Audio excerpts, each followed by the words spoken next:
Assalamu alaikum, welcome to Game Changer. I'm Maryam Zia. Tonight we will be focusing on the ongoing developments in Indian illegally occupied Jammu and Kashmir. After 5 years of abrogation of Article 370 and 35A, Election Commission of India has announced a 3-phase election in Indian illegally occupied Jammu and Kashmir that is scheduled to be held on September 18, 25 and October the 1st. And while India portrays these elections as a step towards normalcy, the reality on ground remains pretty different. With over 500,000 troops stationed in the region, the question remains, are these elections a step towards peace in the region, or it is another strategy of India to solidify its control over Indian illegally occupied Jammu and Kashmir? In today's program, we will be talking about the complexities surrounding these elections in Indian illegally occupied Jammu and Kashmir and their implications for the future of Kashmir and of course people of Kashmir. To discuss this and more, we are joined in the studios by Mr. Awais bin Wasi, who is Indian affairs expert. Welcome to the program. We're also joined by Mr. Abdul Majid, who is member all parties Hurriyat conference. Welcome to the program.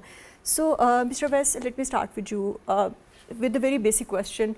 These upcoming elections are going to be held in Indian illegally occupied Jammu and Kashmir for the first time after abrogation of Article 370 and 35A. What is your take on these elections in the overall context of course, human rights violations within the region in the past, of course, few years, and the struggles that we have been witnessing for the past 35 years and, of course, so on? The last state assembly elections, they were held in 2014, and after 10 years, these elections are going to be held, and these elections they are scheduled to be conducted in 3 phases. The first phase will be on 18th of September, the second is 25th of September, and the third one is October 1st. And on October 4, there will be announcement of the result for the 90-member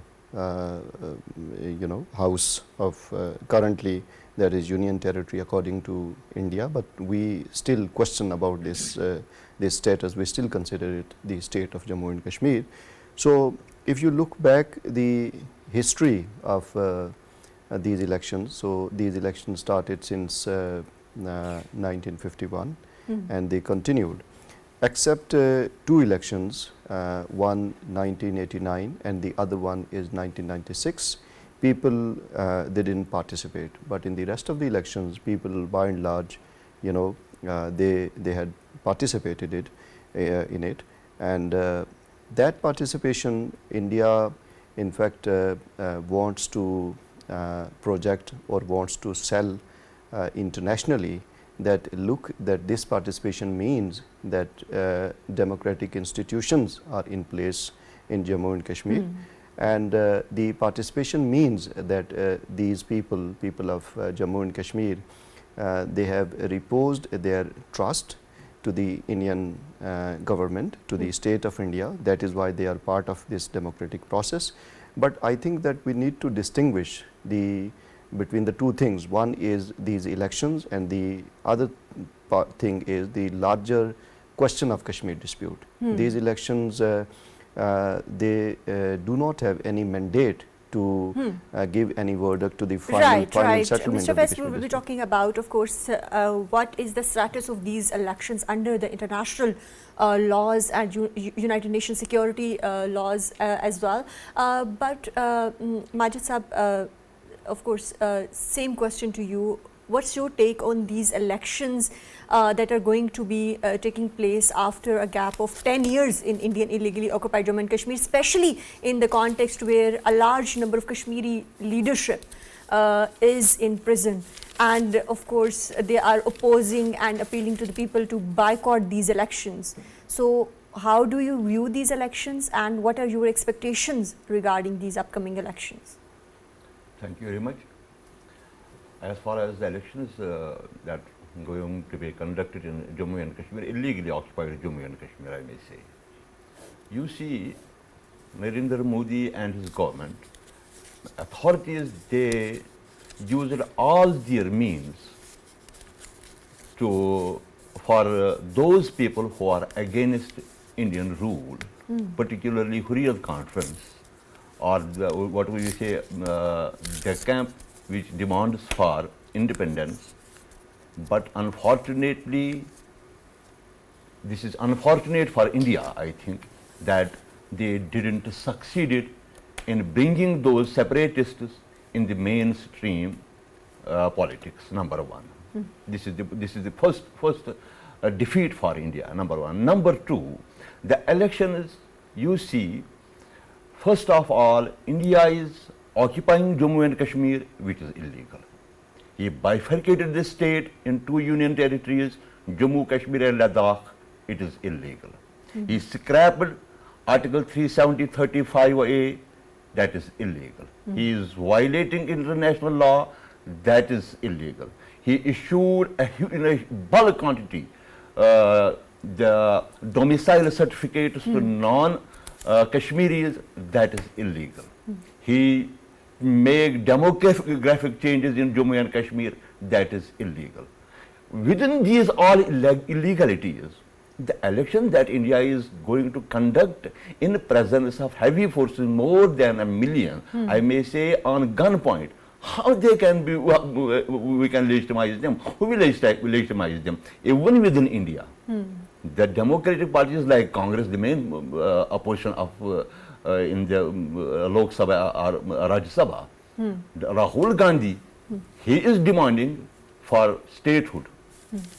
As far as the local political parties, either it is National Conference, it is PDP, it is Awami Ittihad Party. Even the pro-Indian, of course. Yes, they are all pro-Indian. They are also demanding the abrogation, of course. Yes, they are also demanding for the reinstatement of the statehood. When this slogan, it is the common slogan of the all political parties who are going to conduct these elections. Right, right. You see, and it is the only slogan. Under this slogan, the Kashmiris can be united. You see the latest of this Amit Shah. He said it is not possible that the statehood will be reinstated, because this is the threat for them that the Kashmiris, they will unite under that slogan.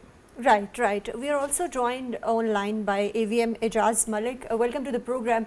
So, A.V.M. Saab, when we talk about these upcoming elections that are going to be held in Indian illegally occupied Jammu and Kashmir, how do you evaluate the electoral reforms such as expansion of LG powers and, of course, the voting rights for outsiders, especially in the context of course, voting rights of population within the region?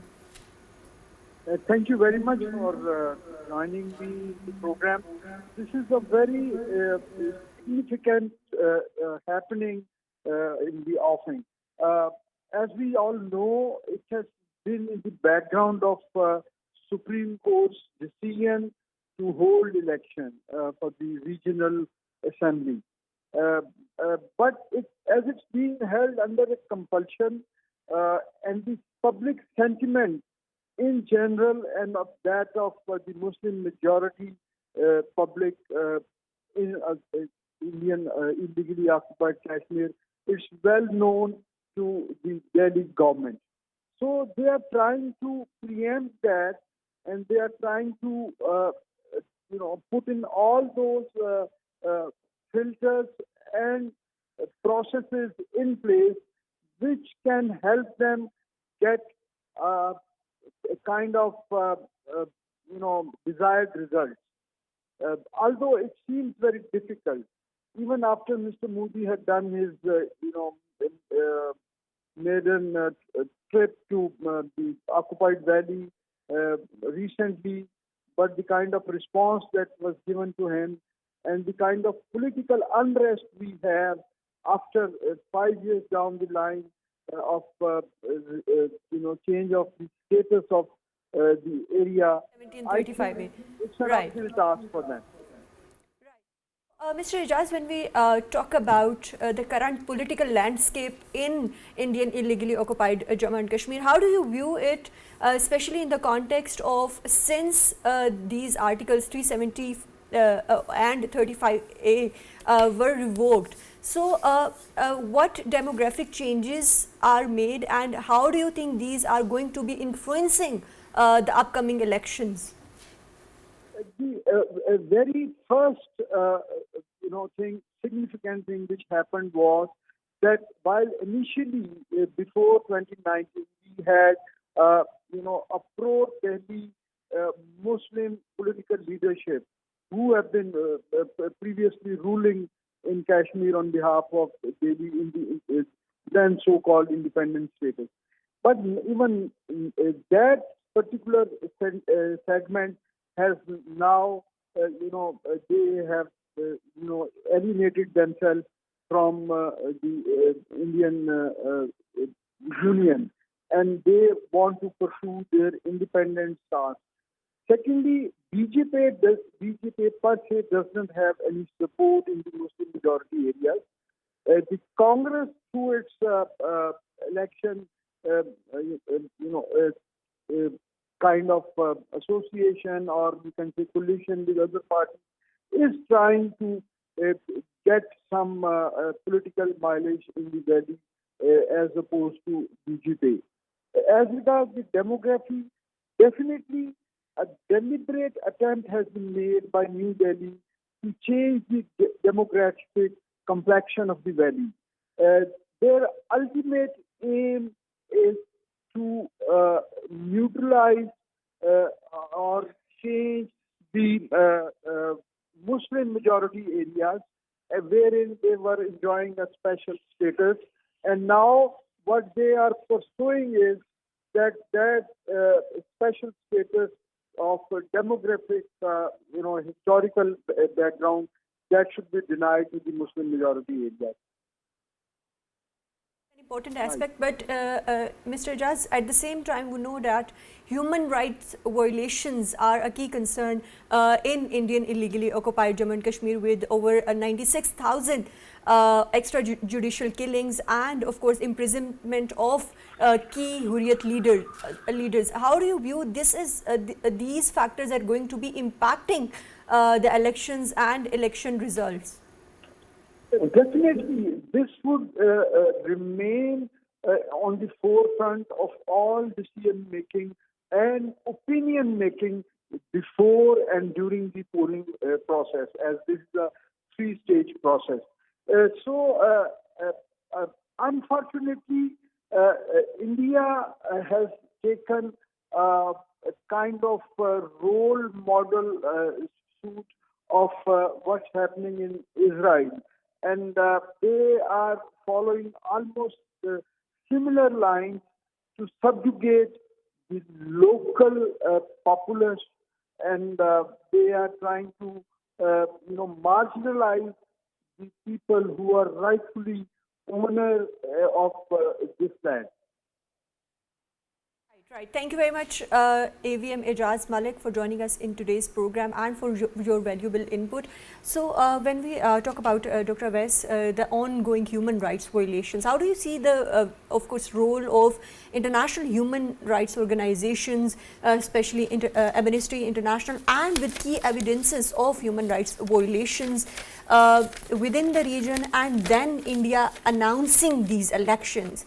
What is going to be the role of international observers in this context? Yes, Maryam, coming back to your question, I think that first important comment that I would like to make, that is that this whole electoral exercise basically that is being conducted to legitimize what India did on 5th of August 2019.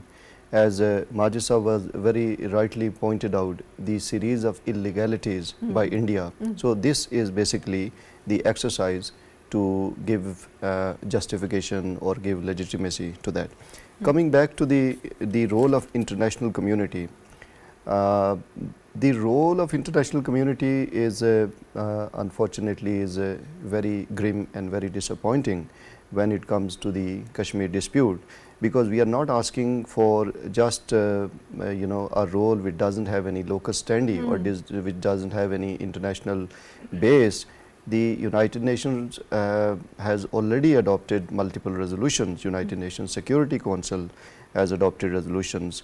So we are asking for the same role which United Nations through its resolution espoused to be implemented, right?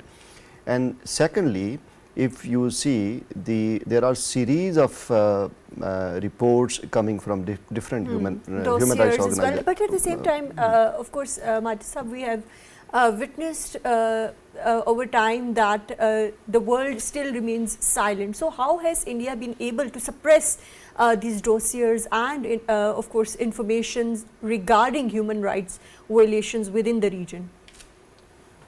Yes, ma'am. Actually, it is the most important issue that human rights violations that is going to be in Jammu and Kashmir, particularly the women they are targeted. That is a soft target for India, unfortunately.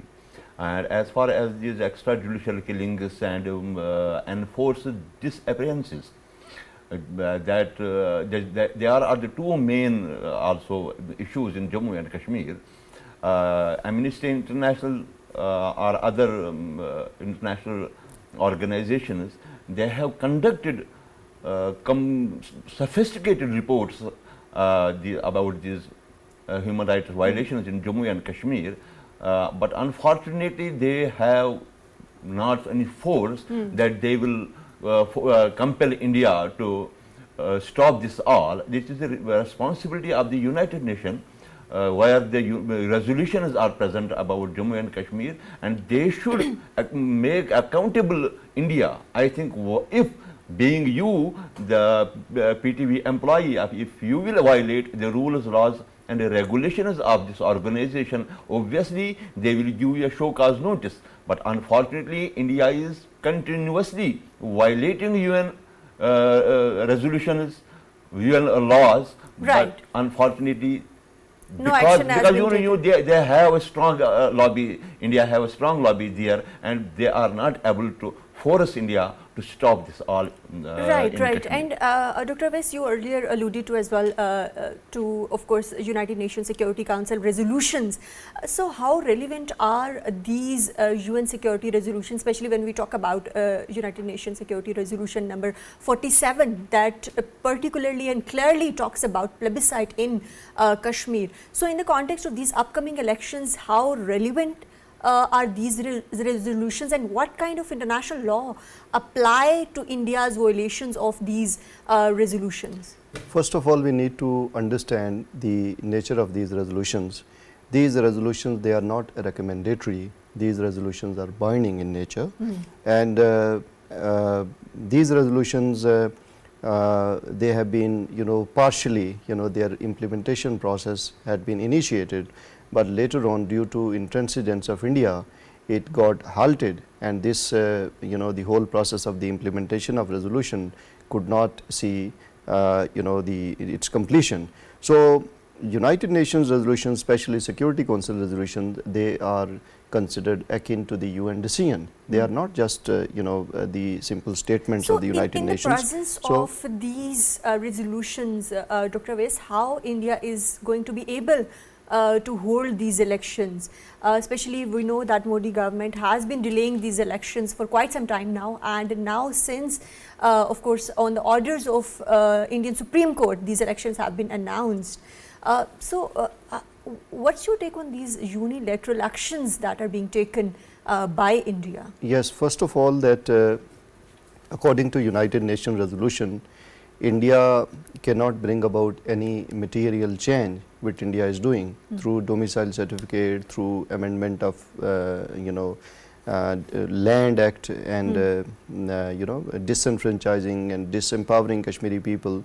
So all these things they are doing, that is the violation of United Nations resolution, that is the violation of the Simla Accord between India and Pakistan, that is the violation of international law, that is the violation of Geneva Convention 4. So if you take all these things, so India is blatantly violating international regulations. So when it comes to the India's disregard for this such kind of resolution, we see that the international community demonstrates the conduct of duplicity when it comes to India. So the position which should have been taken by the international community, especially P5, that is not being taken because of the geopolitical interest, because of India's position in the region for the curtailment of China and Asia Pacific, their interest in the Asia Pacific. So because of that, they are not taking that strident or that kind of action which because is of the geopolitical and economic interest. So because of that, India is disregarding all these things. But I think that now the international community or the world bodies, they should step up and they should play their role, because this is not just the matter of two simple states. They are the two nuclear powers. So any kind of condonation or any kind of ignorance on the part of international community can lead to devastation, can lead to something and threatens disaster. the security of whole region as well. And to talk more about this, we are joined online by Dr. Munawar Hussain, who is foreign affairs expert. Welcome to the program, Dr. Munawar. When we talk about Modi government's illegal action, especially regarding Indian illegally occupied Jammu and Kashmir, where of course the efforts were made to, of course, divide federal territories. How do you see this is going to be impacting the upcoming elections, and also what is going to be its status under international law? Thank you very much for having me in the show. First of all, this is the colonial rule that always you divide the region and people in order to have a control on them, number one. Number two, I think this is the election which is conducted on the orders of Indian Supreme Court, because the decision to hold elections follows the December 2023 order of the Supreme Court that rejected the petition challenging the revocation of Kashmir special status.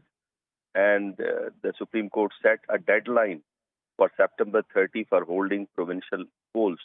The question is whether these elections are legitimized or illegitimized. I believe that this is illegitimate elections on a number of grounds. Number one, that the people, they don't want such elections. They don't believe in democracy, but rather they believe that they must have the right of self-determination that has been promised by the international body, which is the United Nations. Number two, the consistent resistance by the Kashmiri people to these elections and boycotting these elections consistently, showing that they are not willing to participate in such false elections, but rather they want the real independence and they want to complete the unfinished agenda of the partition. And number three, if Indians, they believe that the people, they want elections, why they have put all the political leadership behind the bars.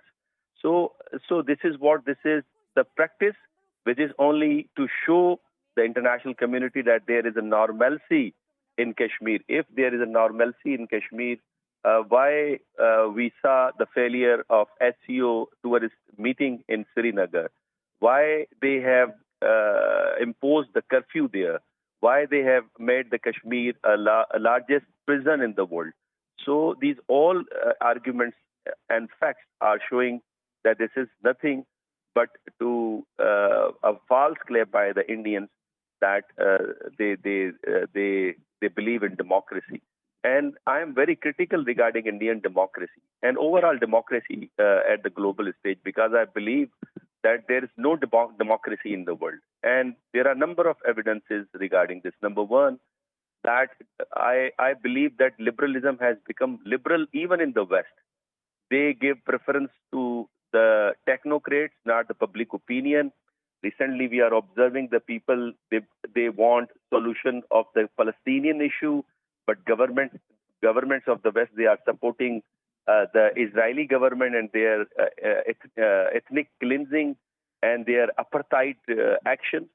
And the resolution which was passed in the United Nations General Assembly regarding the Palestine Security Council regarding the Palestine in the past, regarding the Kashmir, the international community, and especially the Western community, which claimed to be the champion of democracy. The first experimentation of the Enlightenment was held there. They do not support such resolutions which were passed by the majority of the international community. So the principle of democracy has been violated. So is the case in the India, where the Kashmiri people. Of course, Dr. Munawar, you have mentioned and alluded to a number of reasons that these elections are illegal under international law, but we see a lack of condemnation from the international community for these upcoming elections. In your opinion, what are the reasons for that? Is this the broader geopolitical, of course, interest of major powers in the region, or are these linked to economic, of course, opportunities that India might present to the world? How do you see these, of course, conflicting views of these major world powers when we talk about human rights violations and right of self-determination of Kashmiris? In political science, in social sciences, we believe that always there is a conflation of castes. Not a single caste can be only reason for the occurring of the phenomenon. So this is not only the geopolitical interest or geoeconomic interest, which is usually we mention always in our programs, in our debates, in our articles. Actually, the West is losing its faith on liberalism. And therefore, I say, I have given a number of evidences that they are going through a transitional change as far as their philosophy is concerned, as far as their system is concerned.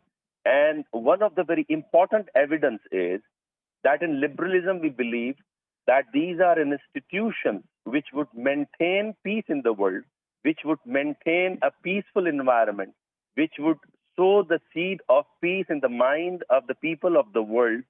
Those institutions are weakening now, whether it is International Court of Justice, whether it is Human Rights Councils of the United Nations, whether it is the General Assembly of the United Nations, whether it is the Security Council of the United Nations. If such resolutions are not implemented, it means liberalism has gone. And this is the major argument which is given by John Paul Kennedy in The Rise and Fall of the Great Powers, and Ibn Khaldun in Muqaddama, that why nations and communities, they fall because of their inept policies. And if they appease the notorious and rogue behavior of India, notorious and rogue behavior of Israel, and if there is no peace in Middle East, if there is no peace in South Asia, how peace can be prevailed in the world? And we have example, even before the Second World War, they appeased the notorious behavior, the terrorist behavior of Hitler. What happened with the world?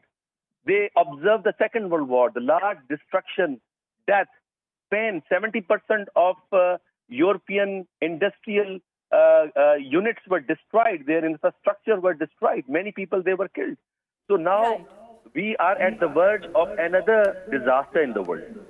Right. So, Dr. Munawar, in your opinion, what role should international courts like International Court of Justice could play, especially in this current situation and current political developments in Indian illegally occupied Jammu and Kashmir in the context of upcoming elections, with over 500,000 troops being present in the region, and a number of course, Kashmiri leadership behind the prisons.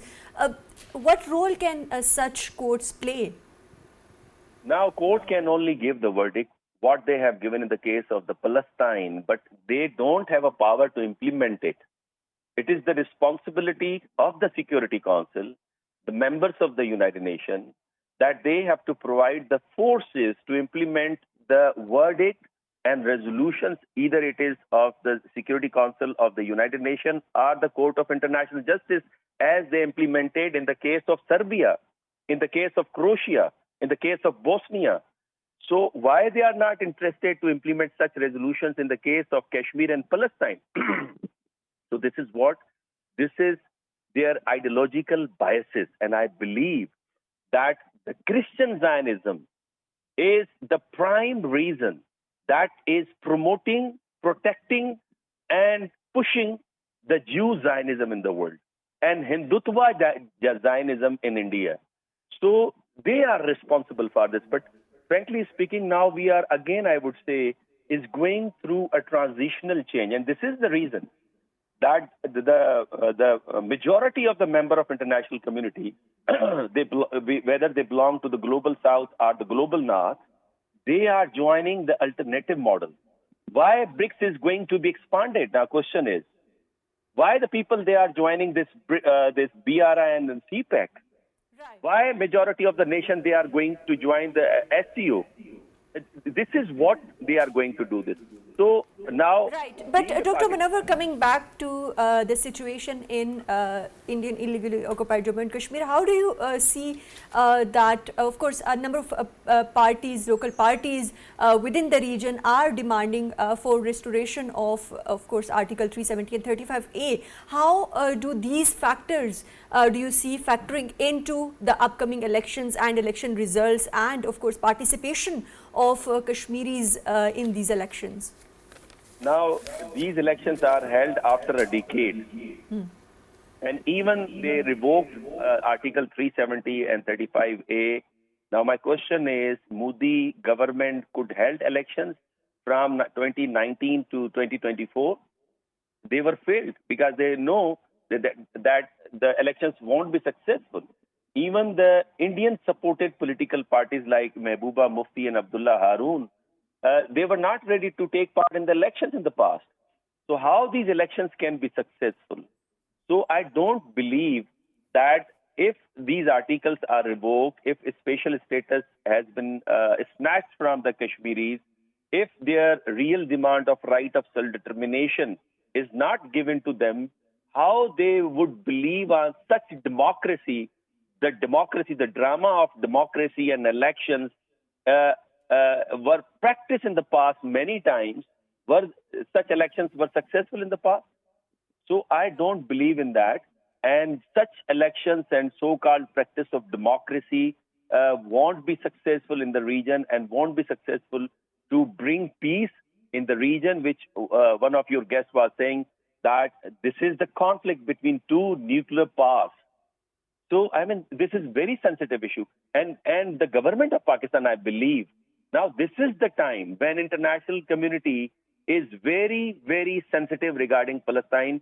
And Palestinian issue and Kashmir issue, both they have a similarity. We have to attach Kashmir issue with the Palestinian issue because recently I observed in Iraq during Mishi that the people from 70 countries, more than 25 million, all they were carrying the Palestinian flag.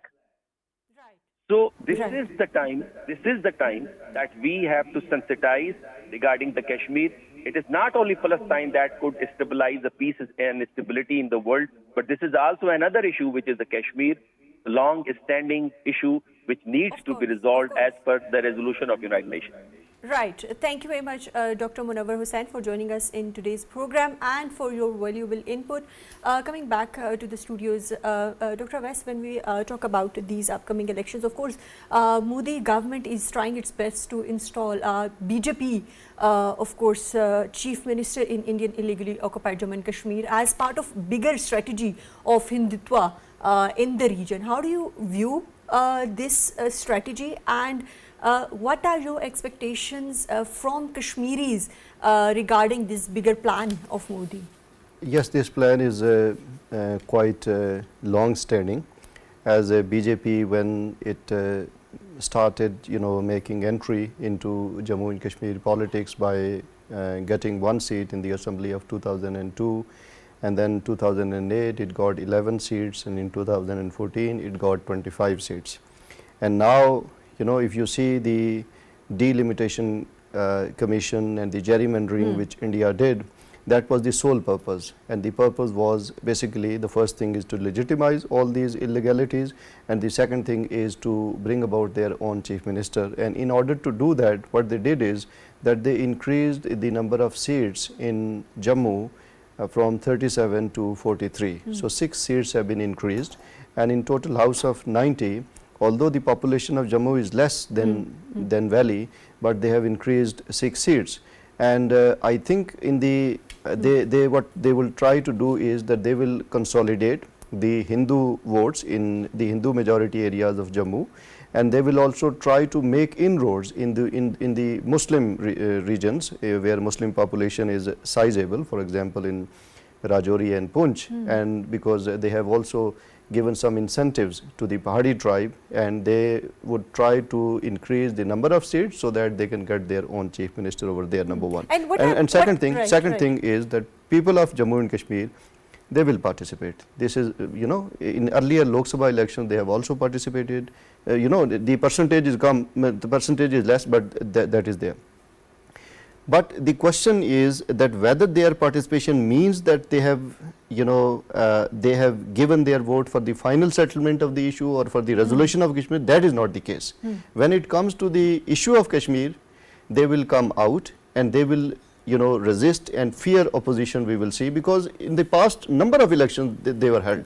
People, number of elections held. They were boycotted as well. But their resistance, their resistance against Indian occupation, Indian oppression, that is so pervasive, that is so deep rooted, that cannot be uprooted. That will remain same against Indian occupation. And again, coming back to the credibility of this question, though exercise will be there, but what about, as pointed out by our panelists, that 900,000 paramilitary forces are already there. Then all black laws, they are promulgated over there, PSA is there, UAPA is there, and after that, recently, I think in month of July, 30,000 more forces have been deployed in the area of Jammu, and recently some more forces have been deployed over there. So with this heavy presence of the military and paramilitary forces, number one, and secondly, 24 hours before the announcement of the elections, there were large number of postings, large number of transfers, done by the Lieutenant Governor, and Lieutenant Governor is the person who is calling the shots. So and he has all the administrative powers, he has all the authorities. So I think that keeping in view all these things, I think that though this is an exercise, people may participate because of coercion, because of some other factors, because of their local day-to-day problems, but their legitimacy is questionable, and it has nothing to do with the larger question of Kashmir dispute. Right, of course, that larger question of peace in the region and in Indian illegally occupied Jammu and Kashmir remains there. But Mr. Majid, when we talk about these upcoming elections, and like Dr. Saab also alluded to, that Kashmiris are going to be participating in these elections, how do you see that, what are the factors that would be taking these voters to the polling stations, and how the elections results are going to be impacting day-to-day lives of a common Kashmiri? You see, I belong to Indian occupied Kashmir from Pulwama. Day before yesterday, I talked with few of my colleagues about these elections there, what is going to be, that they are going to be held there. I asked them, what do you think about these elections? Do you think these are the substitutes of that what international community have communicated with Kashmiris? They totally refused. And my question was another question, that would you go for the cost of the vote? They said, yes, we will go. There are certain reasons. Number one, that is compulsion. Indian forces are monitoring everybody, either he is going to take any part up in these elections or not. And they will be treated simultaneously. If they will not participate in the elections, they will not take any kind of interest in these elections, they will face its consequences. And this is the compulsion, first compulsion for them. Number two, that is why they are going to take part, go part in the elections or go to cast their vote. You see in the Lok Sabha elections, when Engineer Rashid from Baramulla constituency, he got majority of the votes. That was the record. And he was imprisoned. Yeah, even though he was in prison. But the Kashmiris didn't vote Engineer Rashid. They vote against India. Against India, because Engineer Rashid is under arrest on the allegations that he was funding Mujahideen, the separatists that are against India. He was financially funding them. That is the reason that Kashmiris voted him, because Indian Rashid is in support of So these they are separatists. going to be using their vote as a voice against No doubt. the revocation of Article 370 and 35A, and of course they want statehood and of course ultimately the right of self-determination as well. Once again, you see India have all means, used all their means to suppress Kashmiris. Nobody can speak against India. It is quite impossible there. Once anybody will speak, either it is Khurram Parvez, who worked for human rights there, he has been anybody who will raise their voice have to go behind the bars. Right. So within these circumstances, you see Kashmiris who will vote there. That does not mean they are going to legitimize the Indian Actions. No, Right. no, never. But the voice they are going to they will go through these elections. They will cast their votes. No doubt, they will cast their votes. Or I hope the whole votes, particularly the Valley of Kashmir and Mr. Awais mentioned, that is Rajouri, Punch, the Muslim belt, and even Doda and Kashtwar. I hope they will be against BJP, and this will be the complete rejection of the Hindutva from Indian occupied Jammu and Kashmir. Right. Thank you very much, Mr. Abdul Majid, for joining us in today's program. Thank you very much, Dr. Awais bin Wasi, for joining us in today's program. Of course, as we conclude today's program, it is clear that the upcoming elections that are going to be held in Indian illegally occupied Jammu and Kashmir are a clear violation of international laws. And of course, the international community needs to pay attention to India's illegal actions in Indian illegally Jammu and Kashmir, because it is very important not only for the region but for global peace and security.